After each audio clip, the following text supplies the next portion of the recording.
আমার প্রিয় ভাইয়েরা, আমরা সবাই জানি ইসলাম হলো একটি পরিপূর্ণ জীবন বিধানের নাম। ইসলাম মানুষের জীবনের আংশিক নয়, বরং জীবনের পুরাটা জুড়ে থাকবে। এটাই হলো ইসলামের দাবি, ঠিক না? ইসলাম হলো কমপ্লিট কোড অফ লাইফ। আমরা থাকবো যেখানে, ইসলাম থাকবে। ইসলাম যেহেতু পরিপূর্ণ জীবন ব্যবস্থার নাম, তাই জীবনের এমন কোনো দিক, এমন কোনো বিভাগ নাই যেখানে ইসলামের বিধান নাই। মুসলমান টয়লেটে যখন যাবে, সেখানেও ইসলামের নিয়ম আছে কিনা? ঘুমানোর সময় ইসলামের বিধান আছে কিনা? ঘুম থেকে উঠে আবার ঘুমাতে যাওয়া পর্যন্ত যত কাজ আমরা করব, সব কাজ ইসলাম দিয়েই হওয়া লাগবে। তাই ব্যক্তি জীবন থেকে আন্তর্জাতিক বলয় পর্যন্ত, পাকঘর থেকে সংসদ ভবন পর্যন্ত, জীবনের বটম থেকে টপ লেভেল পর্যন্ত আমরা থাকবো যেখানে, ইসলাম থাকবে সেখানে। এই যে কথাটুকু আমি বললাম, এটা আমার কথা নয়। আমি হয়তো একটু ব্যাখ্যা করে লম্বা করে বলেছি, এটা আল্লাহরই কথা। আল্লাহ তাআলা সংক্ষেপে বলেছেন, উদখুলু ফিস-সিলমি কাফা। ও মুমিনেরা, ইসলামে তোমরা পরিপূর্ণ প্রবেশ করো। আপনি আমি চাইলে ইসলাম সবটা মানতে পারবো না ততক্ষণ পর্যন্ত, যতক্ষণ পর্যন্ত না সব জায়গায় ইসলাম মানার পরিবেশ তৈরি হয়। সব জায়গায় ইসলাম মানতে আমরা বাধ্য, কিন্তু আমরা চাইলেও সব জায়গায় মানতে পারবো না। এজন্য মানার জন্য ইসলামী পরিবেশ দরকার আছে কিনা? আপনার বাড়িতে চোর ঢুকলো, চোর চুরি করার পরে ধরা পড়ল। আপনার ঘর থেকে হালের বলদ চুরি করে নিয়ে গেল, 5 লাখ টাকা নিয়ে গেল।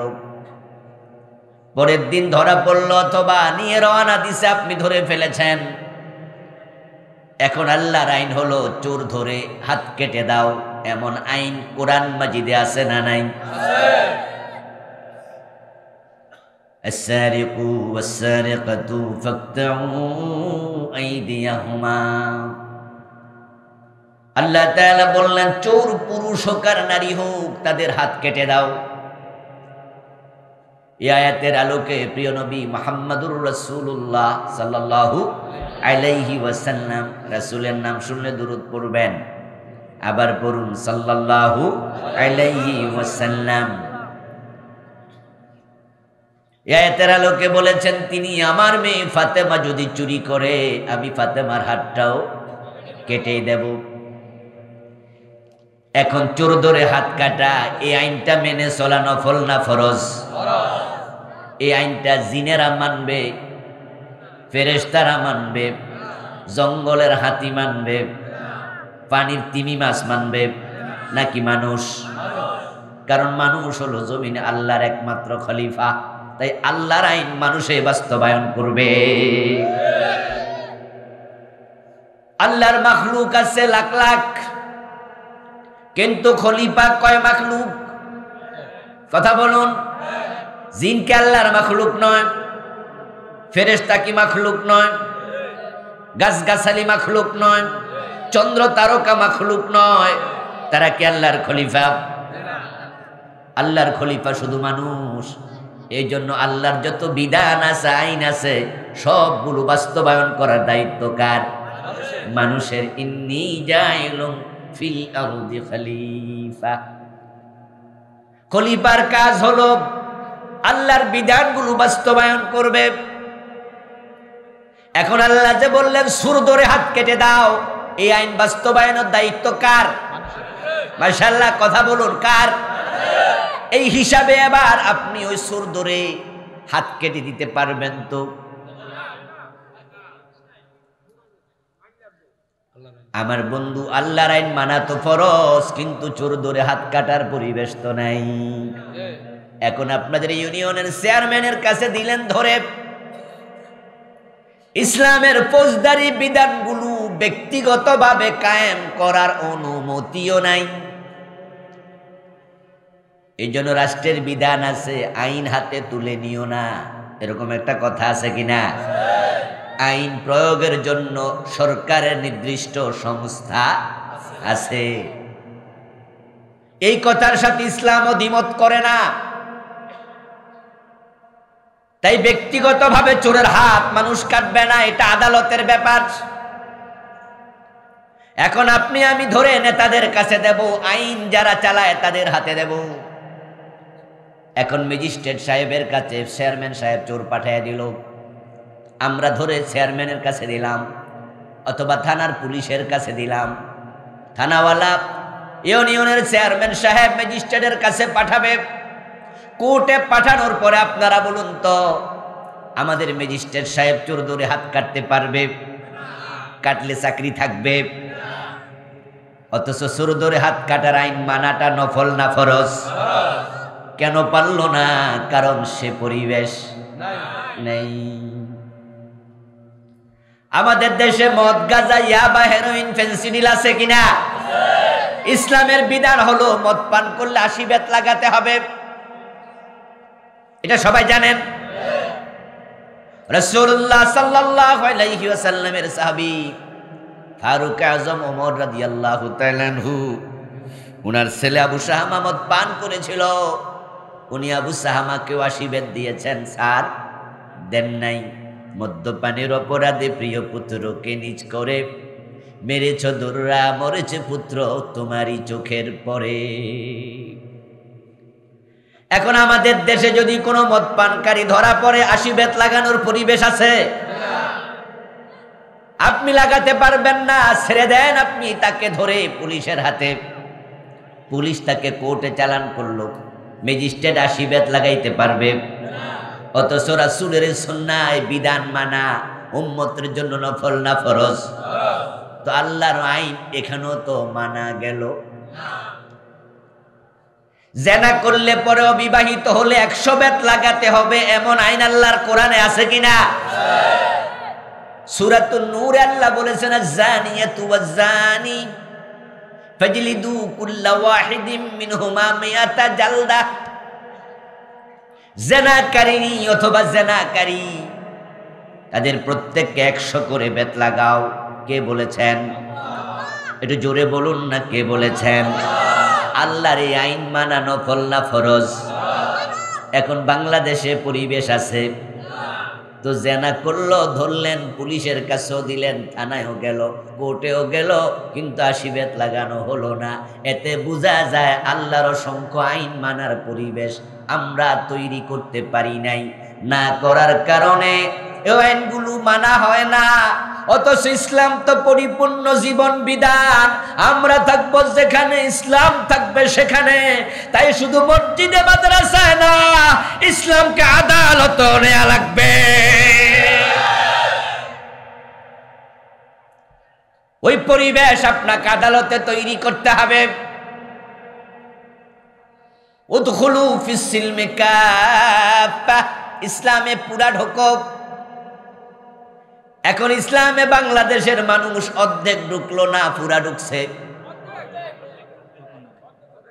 অর্ধেকও নাই, এটাই সঠিক। বরং আমরা সামান্য সামান্য মসজিদ মাদ্রাসায় নামাজ রোজা হজ যাকাত ইসলাম শেষ। অথচ কথা তো তা ছিল না, ইসলাম তো পুরা জীবন ব্যাপী থাকার কথা।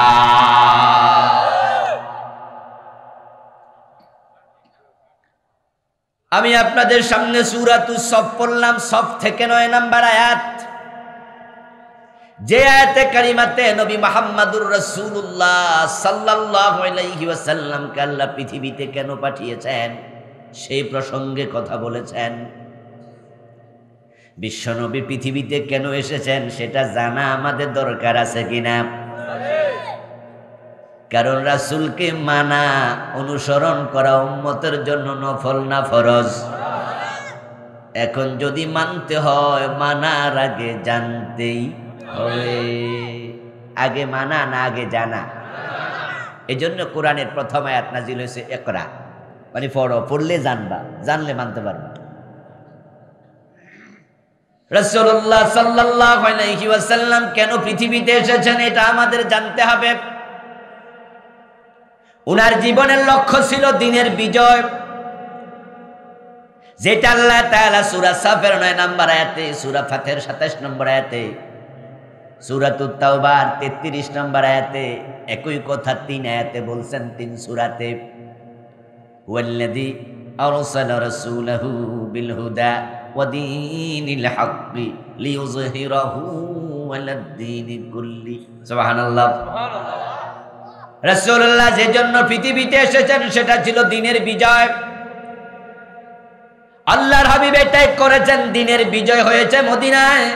তাই মদিনা রাষ্ট্র ইসলাম দিয়ে চলেছে, ব্যক্তি চলেছে ইসলাম দিয়ে, পরিবার চলেছে ইসলাম দিয়ে, সমাজ চলেছে ইসলাম দিয়ে, রাষ্ট্রটা চলেছে ইসলাম দিয়ে। দ্বীনের বিজয় নাই, তাই বাংলাদেশে ব্যক্তিও জীবন ইসলাম দিয়ে চলে না, পরিবার ইসলাম দিয়ে চলে না, সমাজটা তো চলেই না, রাষ্ট্র তো মোটেও চলে না। তাই ইসলাম দিয়ে যদি পুরা জীবন চালাতে চাই, বাংলাদেশও দ্বীনের বিজয় দরকার আছে না নাই? এটা নবীর জীবনের লক্ষ্য।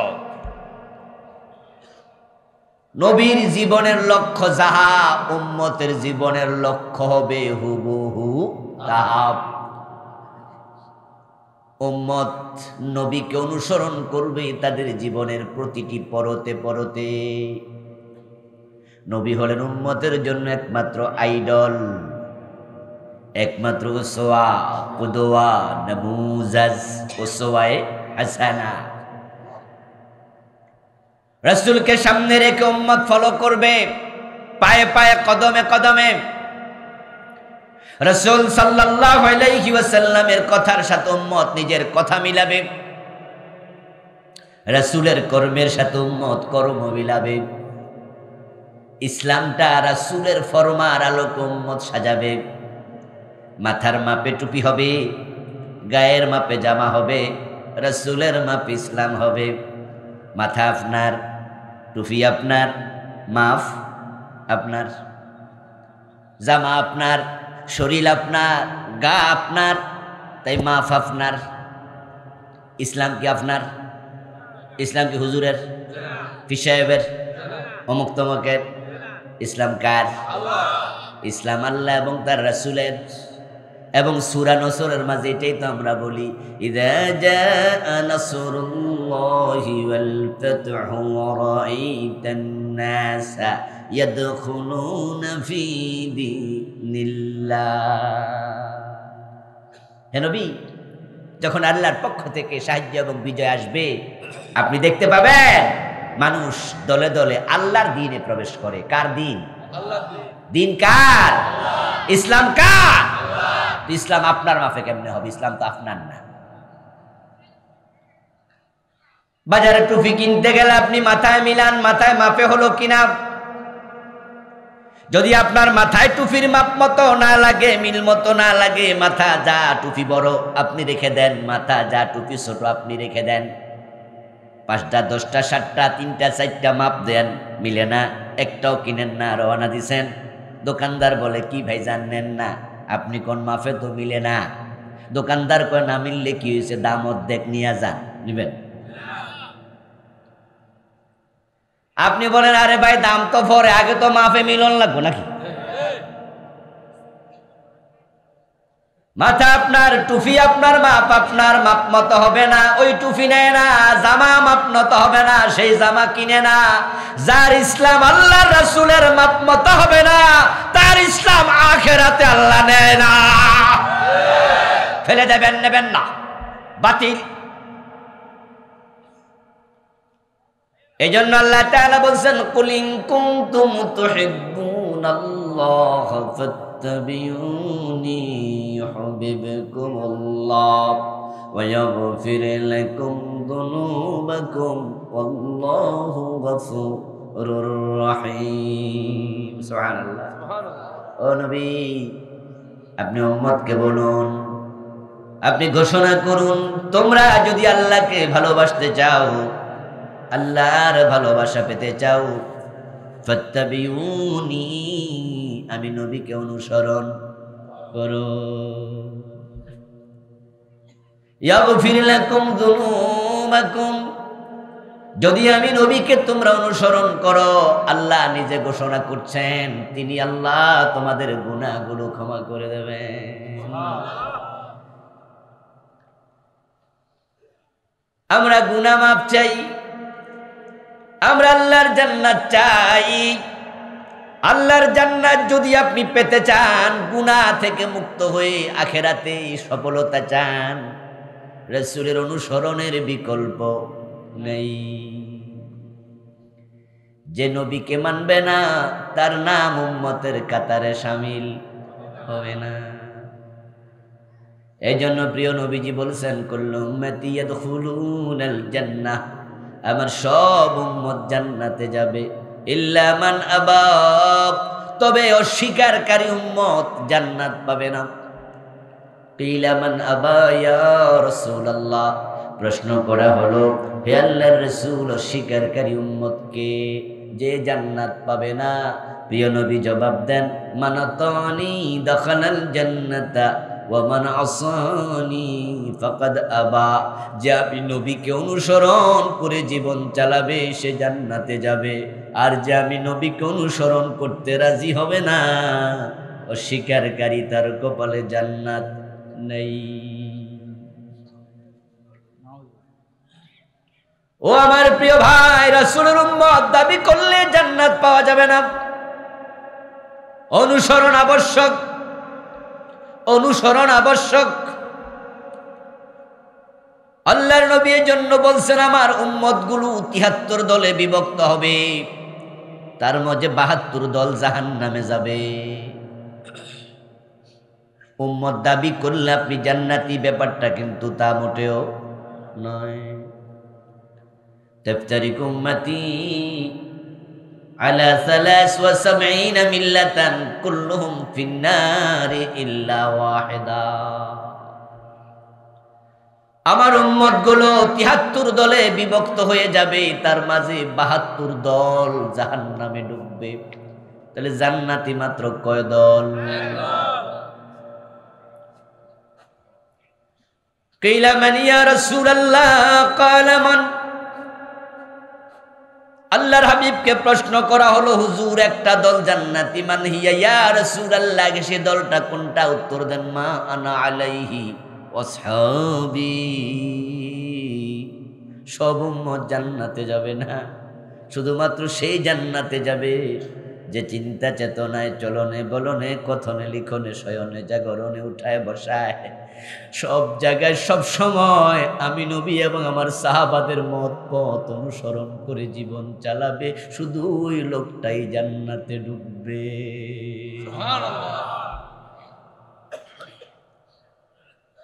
রাসূলের উম্মত দাবি করো, ফজরের নামাজ না পড়া ঘুমায়া থাকো, এমন উম্মত আছে না নাই? রাসূলের উম্মত দাবি করে সুদে টাকা লাগায়, ঘুষ খায়, মানুষের হক নষ্ট করে, এমন উম্মত আছে কিনা? রাসূলের উম্মত দাবি করে না শুধু জান্নাতে যাওয়ার স্বপ্ন দেখে নিজেকে মুসলমান বলে পরিচয় দেয়, অথচ কোরআনের আইনের কথা শুনলে চেহারা কালো হয়ে যায়, এমন মুসলমানও আছে। যে ইসলামী রাষ্ট্রের জন্য নবীজি কত পরিশ্রম করলেন, কত কষ্ট করলেন, আল্লাহর কাছে দোয়া করলেন, ওয়াজআলনি মিন লাদুনকা সুলতানান নাসীরা, ও আল্লাহ আমাকে রাষ্ট্র ক্ষমতা দিয়ে সাহায্য করো। রাসূলুল্লাহ সাল্লাল্লাহু আলাইহি ওয়াসাল্লাম এসেছিলেন এই জমিনটাকে দিনের বিজয়ে চমৎকার পরিবেশ তৈরি করবেন, দিন বিজয় করে। আমার নবী সেটা করেছেন। মক্কায় পারেন নাই, 13 বছর ছিলেন, কারণ দিন বিজয় কিভাবে হবে? মক্কায় সে পরিবেশ নাই। দিন বিজয়ের জন্য কোরআনকে সংসদ ভবন, আইনের ঘরে নেয়া লাগে, অথচ মক্কার সংসদের নাম ছিল দারুন নাদওয়া। ওখানে কোরআন নিয়ে আবু জেহেল নবী মুহাম্মদকে ঢুকতে দেয় নাই। বরং আবু জেহেলেরা আইন করেছিল, তারা আইন করেছিল লা তাসমাউ লিহাদাল কুরআনি ওয়ালগাউ ফীহি লাআল্লাকুম তাগলিবুন। তারা আইন বানাইছে মুহাম্মদ কোরআন পড়লে সেখানে শুনতেও যাওয়া যাবে না, বরং কোরআন যদি পড়ে ওখানে যারা শুনতে যায় তোমরা গন্ডগোল লাগাইয়া দিও। লা তাসমাউ লিহাযাল কুরআন, এই কোরআন শুনতে যেও না। ওয়ালগাউ ফীহি, গন্ডগোল লাগাও। নাউযুবিল্লাহ পড়েন। প্রিয় নবী সাল্লাল্লাহু আলাইহি ওয়াসাল্লাম মক্কায় পরিবেশ পান নাই, অথচ কোরআন নাজিল হয়েছে শুরু মক্কাতে। 114 সূরার মাঝে সবচেয়ে বেশি সূরা নাজিল হয়েছে কোথায়? মাত্র 28টা মদিনায়, বাকি সব মক্কা। আবু বকর, ওমর, ওসমান, আলী সহ তলহা, জুবায়ের সহ আশারায়ে মুবাশশারা 10 জন বড় বড় সাহাবী, সবার বাড়ি ছিল মক্কা। আল্লাহর হাবিবের ইন্তেকালের পরে বড় 4 জন খলিফা যারা 30 বছর ইসলামী রাষ্ট্র পরিচালনা করেছিলেন, এই 4 জনের বাড়িও ছিল কই? আবু বকরের বাড়ি কোথায় ছিল? ওমরের বাড়ি, ওসমানের বাড়ি, আলীর বাড়ি রাদিয়াল্লাহু তাআলা আনহুম আজমাইন। রাসূলের বাড়ি মক্কায়। 10 জন বড় বড় মশারায়ে মুবাশশারা সাহাবীর বাড়ি মক্কায়, 4 খলিফার বাড়ি মক্কায়। কিন্তু ইসলামের বিজয়ের পরিবেশ মক্কায় ছিল না, কারণ সেখানে আবু জেহেল, আবু লাহাব, উতবা, শাইবা, ওয়ালিদ বিন মুগীরা, এই জালেমগুলো কোরআন সংসদ ভবনে ঢুকতে দেয় নাই দারুন নদওয়াতে। আল্লাহর ইশারায় প্রিয় নবী হিজরত করে মদিনায় চলে গেলেন। তিনি মনে মনে ভাবছেন, মদিনায় যাওয়ার পরে যদি দেখি ওখানের সংসদ ভবনে আরেক আবু জেহেল বসে আছে, আমাকে ঢুকতে দেয় না কোরআন নিয়া, তাহলে হিজরত করে লাভটা কি? তাই তো প্রিয় নবীকে আল্লাহ দোয়া শিখাই দিছে, আমার কাছে দোয়া করুন, ওয়াজআললি মিল্লাদুনকা সুলতানান নাসীরা। ও আমার রব, তুমি আমাকে রাষ্ট্র শক্তি দিয়ে সাহায্য করো। নবীর দোয়া আল্লাহ সাথে সাথে কবুল করে নিলেন।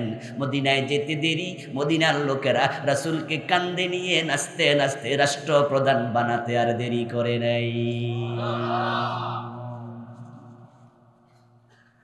আউস গোত্রের লোকেরা, খাজরাজ গোত্রের লোকেরা সবাই মিলে প্রিয় নবীকে মক্কা মদিনার প্রেসিডেন্ট বানায়া দিলেন। কোরআন চলে গেল সংসদ ভবনে। আস্তে আস্তে দিনের বিধান চালু হয়ে গেল। পুরা মদিনা ইসলামী রাষ্ট্র, ইসলামী স্টেট কায়েম হলো। আমার প্রিয় ভাই, এখন বাংলাদেশে ইসলামী রাষ্ট্র নাই, কারণ বাংলাদেশের সংসদে আল্লাহর কোরআন ঢুকতে দেয়া হয় না। সেখানে কোরআন তেলাওয়াত শুরু হয় অধিবেশন শুরু হওয়ার আগে, কিন্তু কোরআনের একটা আইনও সংসদে পাস হয় না।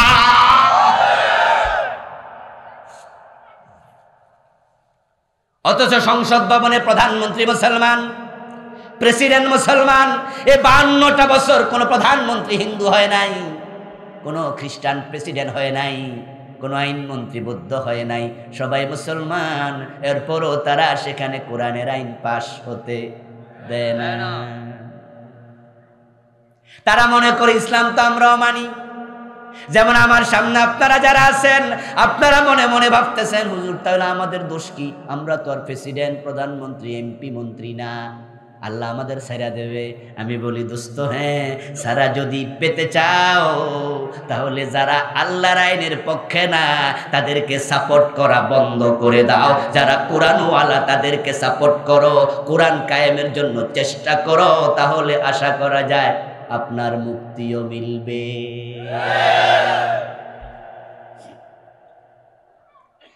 আমি ওয়াজ করেছি আজকে, তাই বলে কালকেই কি ইসলামী রাষ্ট্র হয়ে যাবে? ব্যাপারটা কি এত সোজা? কথা বলেন, এত সোজা? এরপরও বলতে হবে, বলে যেতে হবে। জানি না আমার মৃত্যু কবে এসে যায়, এমনও তো হতে পারে আজ আমার মৃত্যু হয়ে যাবে। আমি আল্লাহর কাছে কোরআনের পক্ষে থাকা অবস্থায় মরতে চাই।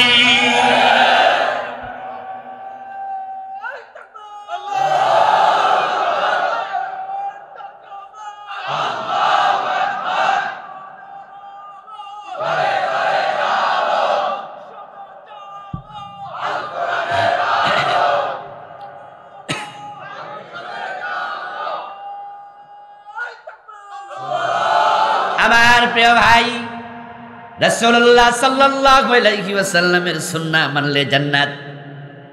এখন সুন্নাহ মানতে গিয়ে দেখেন আমরা কতটা সুবিধাবাদী হলাম। এক বিগত লম্বা একটা মেসওয়াক হাতে নেন। এই মেসওয়াক নিয়ে আপনাদের এই থানায় যতগুলো মসজিদ আছে সবগুলো মসজিদের ইমাম সাহেবের কাছে যান, সাথে একটি সাদা কাগজ একটা কলম হাতে নিন, প্রশ্ন করুন, হুজুর মেসওয়াকের হুকুম কি আপনি বলুন। যদি 200 মসজিদ 300 মসজিদ 500 মসজিদ থাকে, সবগুলা মসজিদের ইমাম খতিব একই ফতুয়া দেবে, মেসওয়াক করা সুন্নাহ। মেসওয়াক করা সুন্নাহ নয় এমন ফতুয়া একজনেও, যেই হুজুরের পকেটে মেসওয়াক নাই, যিনি আজকে ফজরও মেসওয়াক করে নাই, জোহরেও করে নাই, উনিও বলবে আমি না করলে কি হয়েছে, মাসালা হলো এটা সুন্নত। প্রশ্ন করবেন হুজুর কেন? উত্তরে তিনি বলবেন আমার রাসূল সাল্লাল্লাহু আলাইহি ওয়াসাল্লাম নিজে মেসওয়াক করেছেন, এমন অসংখ্য হাদিস আছে, রাসূল যেহেতু করেছেন নিশ্চয় এটা সুন্নাহই তো হবে। মাইকল আওয়াজ বাড়াই দাও।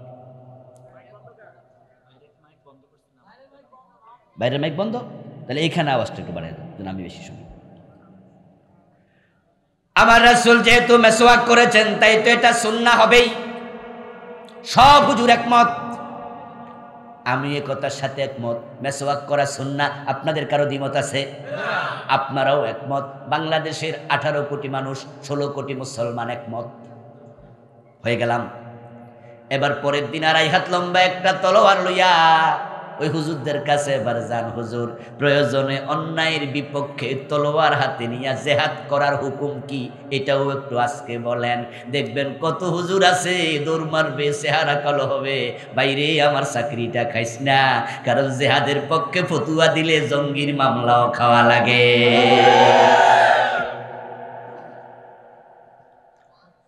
আর যারা নতুন বাংলাদেশে যে 500 কয়টা নতুন মসজিদ হয়েছে, এটার কি নাম জানি? মডেল মসজিদ। যারা মডেল মসজিদের ইমাম, হেরা তো আপনারা রাইকা দরবাইরা দরজা বন্ধ করে রুম ঢুকা চাকরিটা খাইস না, নতুন চাকরি।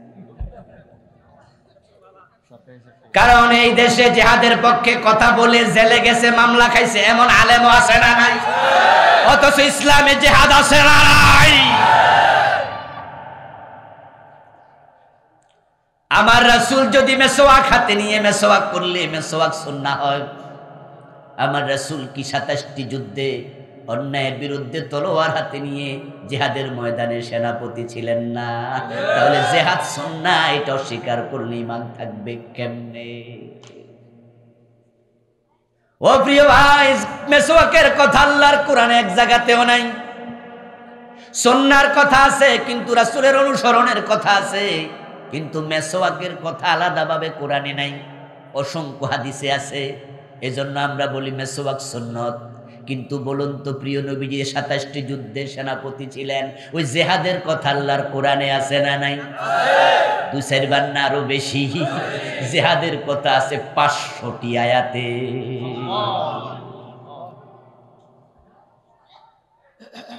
নামাজের কথা আছে 80 বারের বেশি, যাকাতের কথা আছে 80 বারের কাছাকাছি, হজের কথা আছে 2-3 বার, সাওমের কথা আছে 2-3 বার, আর জিহাদ প্রসঙ্গে আয়াতের সংখ্যা ডাইরেক্ট ইনডাইরেক্ট 500। আমার রাসূল জীবনে হজ করেছেন একবার, আর সেনাপতি ছিলেন 27 যুদ্ধে 27 বার। মুসলমানের কপাল তো তখনই পুড়েছে যখন থেকে মুসলমান জিহাদ ছেড়েছে। যখনই জিহাদ ছেড়ে দিয়েছে বিশ্বব্যাপী মুসলমান মার খাওয়া শুরু হয়েছে।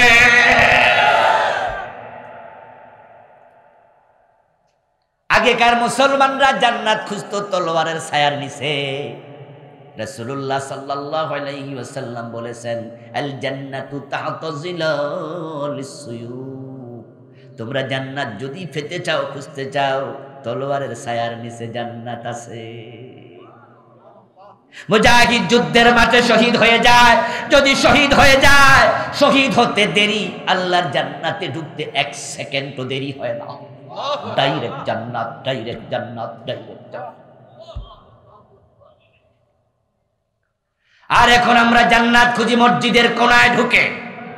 মুসলমান জিহাদ ছেড়ে দিয়া দল বাইদা গাট্টি গোট্টা লইয়া মসজিদে ঢুকেছে। তাসবিহ দানার ভিতরে জান্নাত খোঁজে। এটা 100 দানা ছিল, এখন 1000 দানা লম্বা হয়েছে। আল্লামা ইকবাল রাহিমাহুল্লাহ আফসোস করে বলেছিলেন, সার কি সের পর বিল্লি খেলে রাহি, कैसा है मुसलमान को बदनसीब, शहादत की तमन्ना भूल गई और तस्बीह की दानों में जन्नत ढूंढ रही। ओ मुसलमान सकाल सन्ध्या जिकिर करो, उज़कुरुल्लाह जिक्रा कासीरा, বেশি বেশি আল্লাহর জিকির করো। এগুলো করতে হবে, এটা নফল, এটা নফল। সকাল সন্ধ্যা জিকির করো, বেশি বেশি জিকির করো, এটা হলো নফল। আর অন্যায়ের বিরুদ্ধে জিহাদ নফল না ফরজ? গুরুত্ব কোনটার বেশি? তো জিহাদ সাল্লা কেন? জিহাদ সাল্লা কেন? আল্লামা ইকবালের জন্য আফসোস করে বলেন, মুসলমান তো ছিল সিংহের জাত, তারা পৃথিবীর যেখানে ছিল বিজয় তাদের পায়ে চুমু দিয়েছিল। কবি নজরুল চমৎকার ভাবে বলেছেন, অর্ধ পৃথিবী করেছো শাসন, দুলার তখ্তে বসে, খেজুর পাতার প্রাসাদ তোমার বারে বারে গেছে খসে। অর্ধ দুনিয়া তো আমাদের হাতে ছিল। মুসলমান পারস্য সাম্রাজ্য শাসন করেছে, রোম সাম্রাজ্য শাসন করেছে, স্পেনে 800 বছরের মতো কালেমার পতাকা পথ করে মুসলমান উড়াইছে। এ ভারত উপমহাদেশ 1000 বছরের বেশি আমরা মুসলমানরাই শাসন করেছি। আর এই দেশটা আমরা চালাইছি, পুরো উপমহাদেশ। আর এখন আমাদের পায়ের তলায় মাটি নাই। মুসলিম দেশ আছে 65, ওআইসির সদস্য 57, মুসলমানের সংখ্যা 200 কোটি। এরপর ফিলিস্তিনে কেন মার খায়, কাশ্মীরে কেন মার খায়, মিয়ানমারে কেন মার খায়? একটাই কারণ, তারা জিহাদের তলোয়ার ছেড়ে দিয়েছে। ফিলিস্তিন নামক রাষ্ট্র, চারপাশে তাকায় দেখেন, গ্লোবের মাঝে, মানচিত্রের মাঝে ইসরায়েলের চারপাশে কি মুসলিম। এই পাশে মিশর, ওই পাশে সৌদি আরব, এই পাশে দুবাই, ওই পাশে ইয়ামান, ওই পাশে সিরিয়া, এই পাশে একটা, ওই পাশে আরেকটা, চারদিকে মুসলমান রাষ্ট্র, মাঝখানে ইসরায়েল। ফিলিস্তিনের মুসলমানের গায়ে হাত দেওয়ার সাহসটা কোথায় পায়, কোথায় পায়, কোথায় পায়? একটা মাত্র সাহস, তারা জানে মুসলমান জিহাদ ভুলে গেছে। বাংলায় প্রবাদ আছে, শক্তের ভক্ত নরমের জম। এখন আমরা নরম হয়ে গেছি, ওরা জম হয়ে ধরা দিয়েছে। আল্লামা ইকবালের জন্য বলেন, তোমরা তো সিংহের জাত, সার কি স্যার পর বিল্লি খেলে রাহি। তোমরা যেখানে ছিলে সেখানে তোমাদের গর্জনের কারণে কাফেরদের কলিজায় প্রকম্পন তৈরি হতো। আর এখন তোমরা জিহাদ ভুলে গেছো, শাহাদাতের তামান্না ভুলে গেছো, তাসবির দানা লইয়া মসজিদের কোনায় ঢুকেছো। যখন থেকে তোমরা জিহাদ ভুলে গেছো, তখন থেকে বিড়ালের বাচ্চাগুলো সিংহের মাথায় উঠে লাপালাপি শুরু করে দিয়েছে। নাজমুদ্দিন আরবাকান রাহিমাহুল্লাহ, উনি তুরস্কের সাবেক প্রধানমন্ত্রী ছিলেন। একটি আলোচনায় তিনি বলেছিলেন একবার, আজ থেকে অনেক বছর আগে, ও পৃথিবীর 200 কোটি মুসলমান, তোমরা আসমানের দিকে তাকিয়ে আসো, ফিলিস্তিনে মাইর খাচ্ছে, ইসরায়েলের কাফেরগুলো প্রতিদিন মারতেছে আমাদের ভাইদেরকে, বোনদেরকে, দর্শন করছে, হত্যা করছে, জুলুম করছে। তোমরা আসমানের দিকে তাকাই আছো কেন? তোমরা 200 কোটি মুসলমান, এক খাবলা করে মাটি যদি ইসরায়েল থেকে তোমরা নিয়ে যেতা, পৃথিবীর মানচিত্রে ইসরায়েল নামক রাষ্ট্রের অস্তিত্ব থাকার কথা ছিল না। তোমরা আসমানের দিকে তাকাচ্ছ, আবাবিল আসবে মুখে এবং হাতে করে পাথর নিয়ে, এসে তারা ইসরায়েলের ইহুদিদের মাথায় মারবে। আমি আরবাকান মনে করি, যদি আজকের এই দিনে আবাবিল পাখি আবার নেমে আসে পাথর নিয়ে, ওই পাথর ইহুদির মাথায় মারবে না, তোমাদের মতো মুসলমানের মাথায় মারবে। আমার ভাইয়েরা, জিহাদ রাসূলের সুন্নাহর ভিতরে আছে না নাই? কথা বলতে হবে। রাসূলের সুন্নাহর ভিতরে অন্যায়ের প্রতিবাদ আছে না নাই? জিহাদ মানে ভুল ব্যাখ্যা দিয়ে কিছু লোক আবার ঝামেলা করছে। শেখ আব্দুর রহমান 500 জায়গায় একসাথে বোম ফুটে কয় জিহাদ করছে। বাংলা ভাই মানুষ মেরে গাছে ঝুলাইয়া রাখছে কয় জিহাদ করছে। এটা জিহাদ নয়। শেখ আব্দুর রহমানের মতো 500 জায়গায় একসাথে বোম্বিং করে নিরীহ মানুষ হত্যার নাম জিহাদ না। বাংলা ভাইয়ের মতো মানুষ মেরে গাছে ঝুলানোর নাম জিহাদ না। সিনেমা হলে বোমা মেরে দর্শক হত্যার নাম জিহাদ না। আদালতে বোমা মেরে নিরীহ বিচারক হত্যা করার নাম জিহাদ না। এটা জঙ্গিবাদ, এটা সন্ত্রাসবাদ, এর সাথে ইসলামের সম্পর্ক নেই। জিহাদ বলতে আমরা যেটা বুঝি, ইসলাম যেটা বুঝিয়েছে সেটা হলো অন্যায় করব না, অন্যায় সহ্য করা হবে না, অন্যায় যেখানে প্রতিবাদ হবে সেখানে মুখ দিয়ে শুরু হবে, কলম দিয়ে লেখা হবে, প্রয়োজনে